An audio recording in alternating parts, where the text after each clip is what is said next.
The next feature or tool would be to use a filled white text box to erase on your document.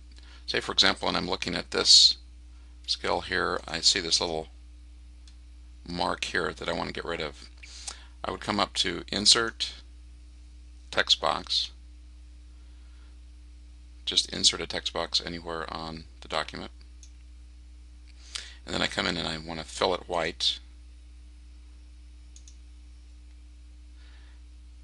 I would come over, click on the image and drag it over, or click on the text box, drag it over on top of that particular mark, and now I have covered it. What you'd also want to do so that those two images are together is to group them, and I'll talk about that later, but I'm just going to do that right now. Click them both, right click, and group.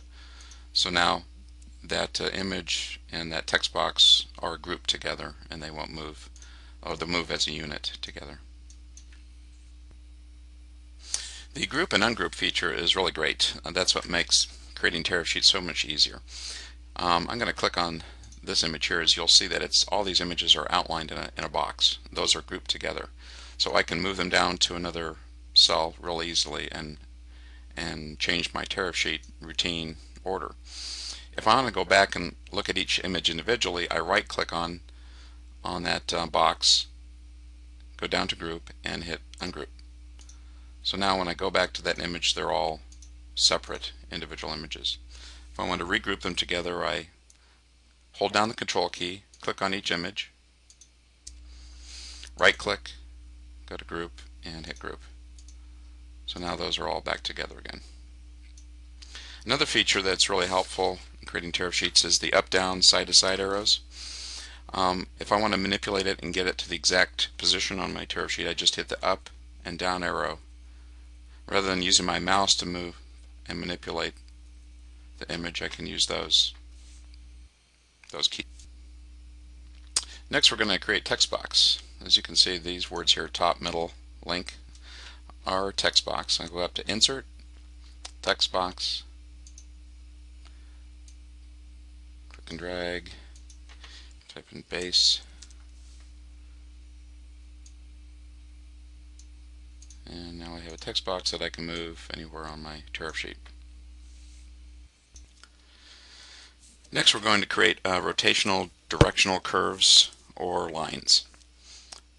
We'll come up to Insert, Shapes, and Arc. We'll start with that.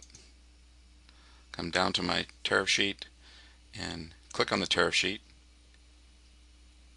and come down with my mouse. Now I've started it. If I want to continue that line in a circle, I can click and drag it that direction. Now if I want to add an arrow to the end of it, I click on that box, right click, hit Size and Properties, Format Shape, Line Style, Begin Type, put an arrow there. Alright, now I have an arrow. Next I'm going to create a line curve by using the Curve tool. Hit Insert, Shapes, Curve, click my mouse, release, and now click again, and then hit the Escape key, and now I've created a curve. And I can move that on the page, I can resize it, and I can rotate. Next I'm going to create a line. Come up to Insert, Shapes, and here's two different types of lines, one with an arrow, one without. Click on the page, and I've created a line with an arrow. You'll notice that these lines are in blue. I want to change that now to black. Click on that box, brings them to black. So there you have all the various tools in Excel that are available to you to create your tariff sheet. You'll find that it's much easier than using a paper and pencil from now on, creating tariff sheets. And when you do want to change your tariff sheet and manipulate the tariff sheet, it's much easier to have your images grouped and move them from one box to another.